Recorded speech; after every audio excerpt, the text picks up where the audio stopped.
Guys, the chicken is here. We're back today with another home gym video. In today's video, guys, aside from hitting your head off stuff, I want to go over my top 3 home gym mistakes for people deciding to go the home gym route.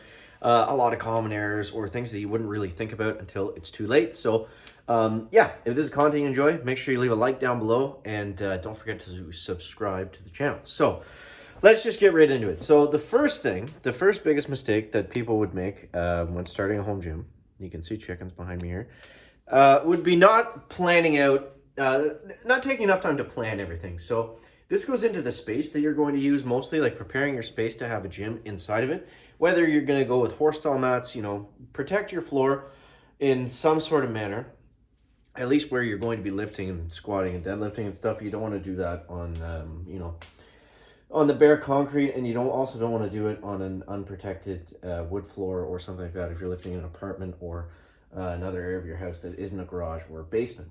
So make sure you plan out your space and have an idea of other things that you want to get. This is going to kind of tie into my next point, but make sure that it typically floor space is the hardest thing to come by for your home gym. Just having enough space for machines, for equipment, for whatever it is that you want. Because, we say it all the time in like the home gym community, like you're never done. Like there's always stuff you want to upgrade or other things you want to get. So don't look at your space and be like, okay, I can jam a squat stand and a barbell in the corner. That's all I need, which is, it's fine to get started and that's great, but you're probably going to want to have more space than you realize. Especially when you're first starting out. So make sure that you're not too limited in that aspect and just have like a plan for what you want your gym to look like and for how you want to set it up, and make sure that the area is prepared. I think that's something that's a lot more apparent to me because I live in an older home, so there was like a lot of prep stuff that I had to do before I could even, safely get down here.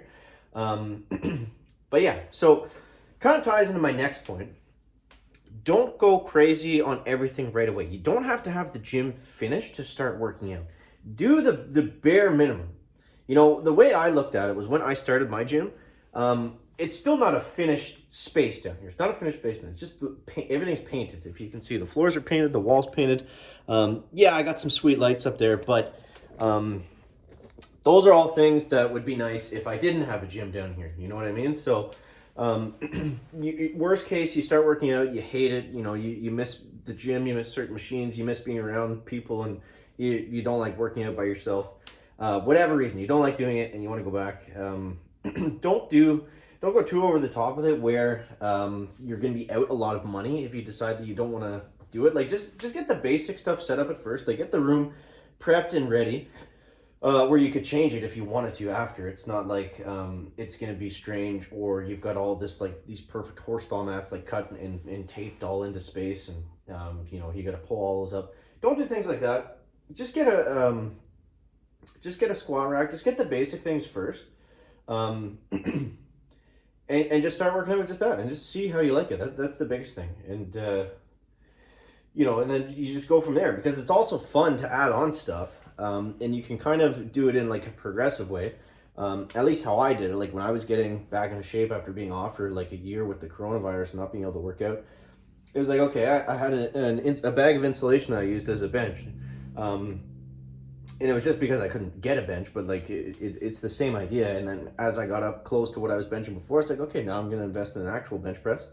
Now that I've kind of unlocked that, and it was fun. It's a fun way to just upgrade stuff because you always want to be adding things. Now a bench is kind of requirement, so that's not really a good example. But other things like belt squats, accessory machines, cable machines, things like that, they're fun to get over time. You don't necessarily need them at the start, especially if you haven't started working out yet. Don't feel like you have to get your entire gym set up in one go before you even know if you're really going to enjoy it or be into it that much. So that's definitely an important thing. So having a plan, not getting everything all at once.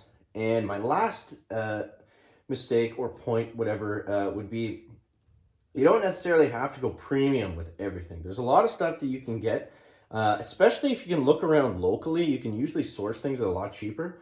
I know for me personally, being in Canada, all the information that you find online, it's for American stuff. Like sometimes Europe, but mostly American. And buying stuff from America in Canada, you're going to pay for customs, costs coming over the border. Typically, you're paying in American money, which is worth more than Canadian.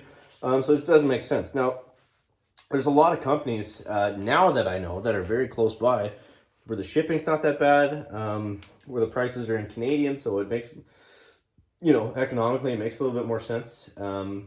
So just know, like, there's certain things that are worth going premium on for sure, like a squat rack and a barbell. Those are things you can't really go without. And you want to invest your money there because, number one, it's going to be your safety. And number two, it's going to help your workouts, having a really nice bar or just like, a decent bar and a decent rack to lift in. But, that being said, you can source a lot of this stuff a lot cheaper. It doesn't all have to be Rogue. It doesn't all have to be from whatever the popular companies are in the States. Like, if you can just, do your research and find out what's local to you, that's where you're really going to save your money. So those are my top 3 tips for starting home gym, guys. I hope you enjoyed the video. If you did, make sure to leave a like down below, subscribe to the channel, and yeah, that's all I got. All right, thanks for watching, guys. Chicken out. Back.